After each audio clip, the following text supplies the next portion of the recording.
gaur dakizuenez Bizkaiti proiektuarekin lotuta dauden eraikuntzen aurkezpena ingo dugu, baina ni lehenik eta behin eskerrak eman nahi dizkioke bai aldun nagusiari eta bai aldundiei gaur gurekin Getxora hurbildu direlako. Gaur hain zuzen ere Gobernu Kontseilua Getxonko udaletxean egin dute, eta beraz beti eskertzekoa da pixkate udalerri biltzea. Eta horretik argi eta garbi esan behar dut, guk beti sentitu dugula aldundia hurbil, legalitik hasi zenetik.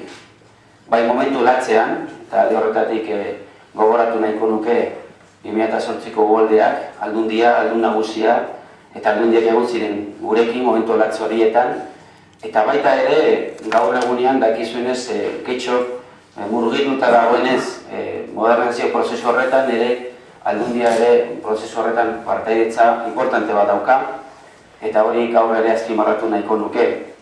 Eta partaidetza horren artean eta modernizazio prozesu horren arteko proiektuetan gaur nik azpimarratu nahiko nuke Bizkaitik proiektua dudarik gabe. Guretzako Getxoko udalerrientzako estrategikoa delako, oso garrantzitsua delako, etorkizuneko jarduerarekin lotzen gaituelako, teknologi berriekin lotzen gaituelako, eta beraz, herriarentzako, udalerrientzako hainbat aukera zabaltzen ditulako. Gaur Bizkaitik proiektuarekin lotuta eraikuntzak aurkeztera gatoz, eta nik uste dut beraz gaur egun importantea dela Getxorentzako dudarik gabe. Presentación